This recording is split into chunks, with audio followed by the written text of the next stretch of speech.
अस्सलाम वालेकुम। ये जो वीडियो है इसमें हम ये देखेंगे कि हम साइटोकाइंस को किस तरह से ट्यूमर इम्यूनोथेरेपी में यूटिलाइज कर सकते हैं। ये टॉपिक बहुत ही इंपॉर्टेंट है क्योंकि इसमें जो मैंने वीडियो 4 थी उसमें मैंने ये बताया था कि जब कैंसर सेल इम्यून सिस्टम के ऊपर ओवरकम कर जाते हैं तो वो कुछ ऐसे केमिकल मीडिएटर रिलीज करवाते हैं, मसलन जैसे इंटरल्यूकिन 10 और इसी तरह मैक्रोफेज कॉलोनी स्टिमुलेटिंग फैक्टर 1 ये रिलीज करवाते हैं। उससे क्या होता है, हमारा इम्यून सिस्टम सप्रेस हो जाता है और उससे क्या होता है कि जो कैंसर सेल होते हैं वो डोमिनेट कर जाते हैं। तो जब ये डोमिनेट कर जाते हैं कैंसर सेल, तो अब कैंसर सेल को रोकने वाला कोई नहीं होता।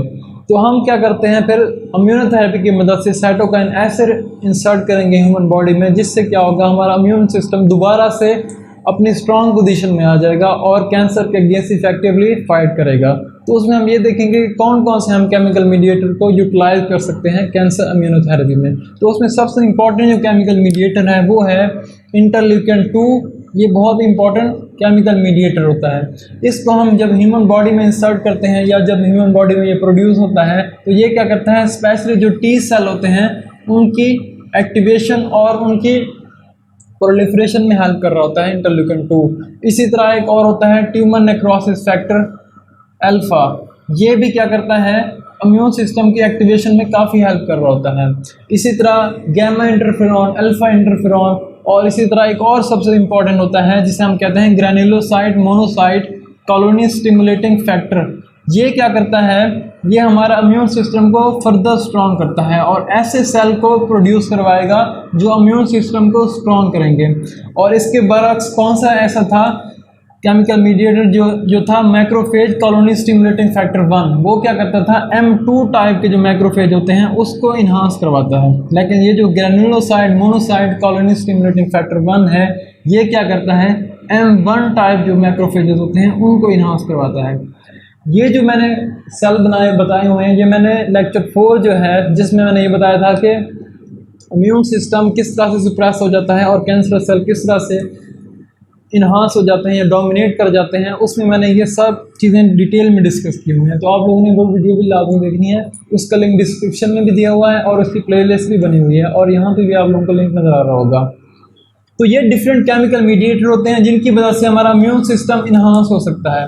तो इनको डिफरेंट मेथड की मदद से हम क्या कर सकते हैं, इंसर्ट करेंगे ह्यूमन बॉडी में। तो ये क्या कर सकते हैं, हमारा इम्यून सिस्टम को क्या कर देंगे, ये इन्हांस कर देंगे या डोमिनेट कर देंगे और जो कैंसर सेल होंगे उसको सप्रेस करवा देंगे, जिससे हमारा immune system strongly cancer cell के अगेंस्ट एक्ट करेगा।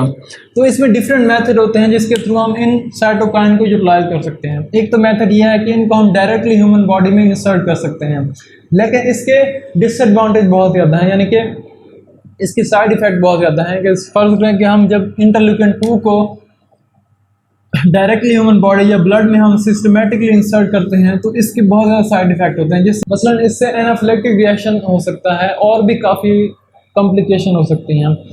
तो मोस्टली हम इन केमिकल मीडिएटर को इनडायरेक्टली यूटिलाइज करते हैं। वो कैसे यूटिलाइज करते हैं कि फ़र्ज़ करें हम टी सेल को लेबॉर्ट्री में ग्रो करवा रहे हैं टिश्यू कल्चर में, ताकि ये जो टी सेल प्रोड्यूस हो जाएंगे ज़्यादा अमाउंट में, इनको फिर हम ह्यूमन बॉडी में इंसर्ट करेंगे जिस पर्सन में कैंसर है और ये टी सेल इफेक्टिवली उन कैंसर के अगेंस्ट कम्बैट करेंगे।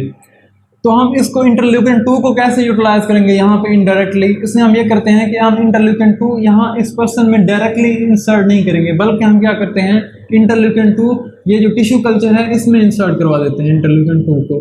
तो जब यहाँ पे हम इंटरल्यूकिन 2 इंसर्ट करेंगे उससे क्या होगा, अब ये टी सेल रैपिडली ग्रो करेंगे और जल्दी से एक्टिवेट होंगे। उससे फ़ायदा ये होता है कि अब यहाँ पे जल्दी से जब टी सेल एक्टिवेट होंगे और रैपिडली ग्रो करेंगे तो एक इफेक्टिव इम्यून थेरेपी हम डेवलप कर सकते हैं इन कैंसर सेल के अगेंस्ट। तो इस तरह से हम इन जो केमिकल मीडिएटर या जो साइटोकाइन है इनको हम इनडायरेक्टली यूटिलाइज कर सकते हैं। इसी तरह हम थेरेप्यूटिक वैक्सीन में भी हम इन साइटोकाइंस या जो केमिकल मीडिएटर हैं इनको यूटिलाइज कर सकते हैं।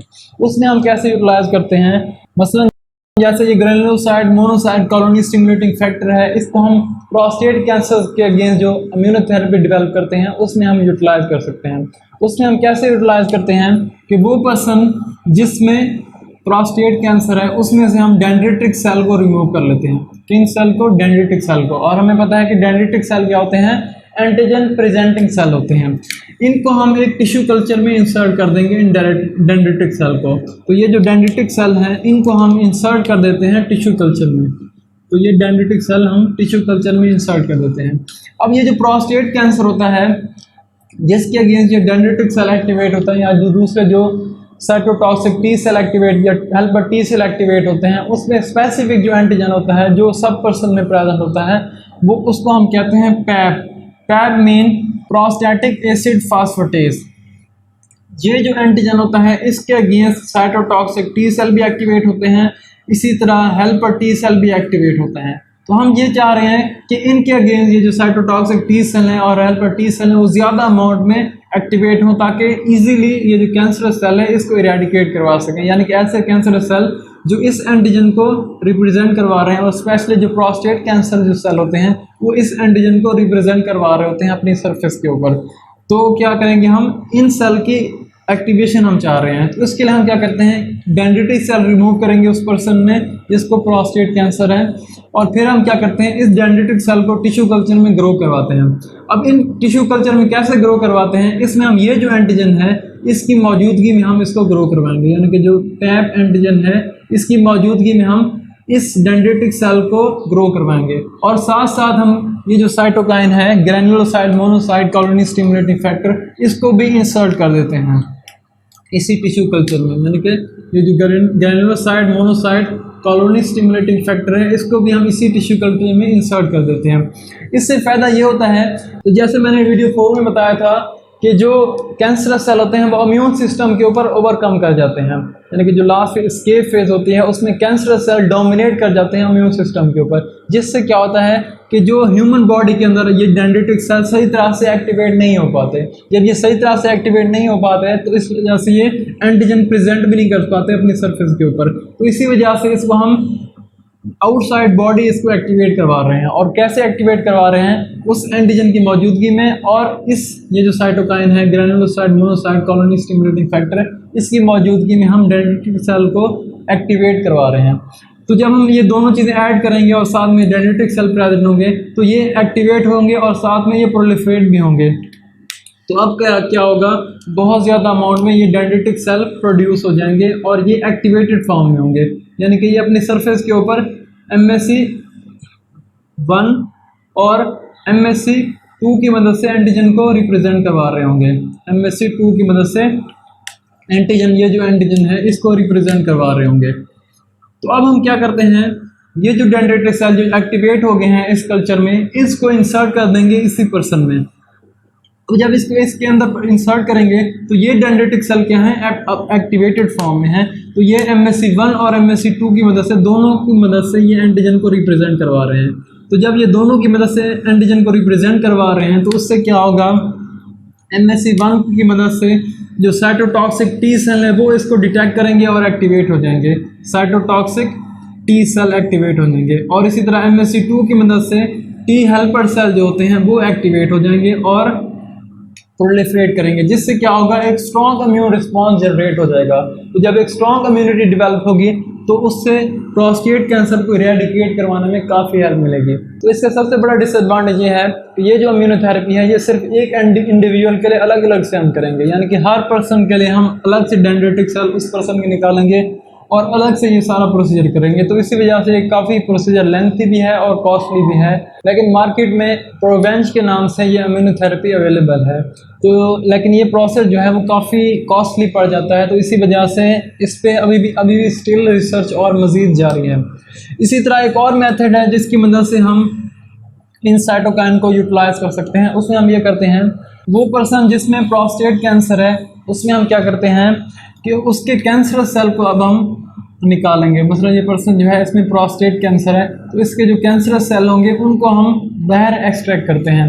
ये जो कैंसर सेल होते हैं इनके अंदर हम इसके जो जीन्स होते हैं ग्रैन्युलोसाइड मोनोसाइट कॉलोनी स्टिमुलेटिंग फैक्टर इसके जीन इंसर्ट कर देंगे इन कैंसर सेल में।